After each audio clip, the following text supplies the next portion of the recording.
حضرت علی علیہ السلام کی خدمت میں ایک شخص آ کر کہنے لگا، یا علی علیہ السلام، وہ کون سے ایسے بدترین گناہ ہیں جو انسان کے رزق و عزت کو ختم کر دیتے ہیں اور دنیا و آخرت میں انسان کو اس طرح رسوا کرتے ہیں کہ کوئی اس کا مددگار باقی نہیں رہتا۔ بس جیسے ہی یہ پوچھا گیا تو حضرت علی علیہ السلام نے ارشاد فرمایا، اے شخص، میں نے اللہ کے رسول سے سنا کہ 7 گناہ ایسے ہیں جو انسان کی دنیا اور آخرت کو برباد کر دیتے ہیں۔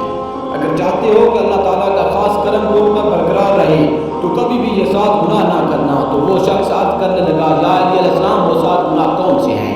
حضرت علیہ السلام نے ارشاد فرمایا، پہلا گناہ اللہ تعالیٰ کے ساتھ کسی کو شریک کرنا ہے، سب سے بڑا گناہ شرک ہے، اور اللہ تعالیٰ نے سورۃ النساء میں ارشاد فرمایا کہ شرک کو اللہ تعالیٰ معاف نہیں کریں گے۔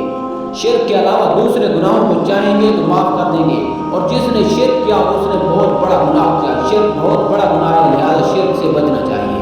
دوسرا گناہ جادو کرنا ہے۔ جادو کرنا بہت بڑا گناہ ہے۔ جادو حرام ہے بلکہ کفر ہے۔ اگر کوئی اس کو جائز سمجھ کر کرتا ہے تو وہ یوں سمجھے کہ وہ اسلام سے بھی نکل جاتا ہے، لہذا جادو کرنے سے ہمیشہ بچو، اس گناہ کو کبھی مت کرنا۔ چوتھا گناہ سود کھانا۔ قرآن پاک میں اللہ تعالیٰ فرماتا ہے، جو لوگ سود کھاتے ہیں تو کل قیامت کے دن قبروں میں اس شخص کی طرح اٹھیں گے جیسے کسی کو جن بھوت نے لپٹ کر پاگل بنا دیا ہو۔ پانچواں گناہ یتیم کا مال ہڑپ کر جانا۔ کسی کا حق نہ مارو، کیونکہ اللہ تعالیٰ کا انصاف بہت سخت ہے، لہذا کسی یتیم کا مال کبھی بھی ہڑپ نہ کرنا۔ چھٹا گناہ میدان جنگ سے بھاگ جانا، اور ساتواں گناہ نیک عورت پر تہمت لگانا۔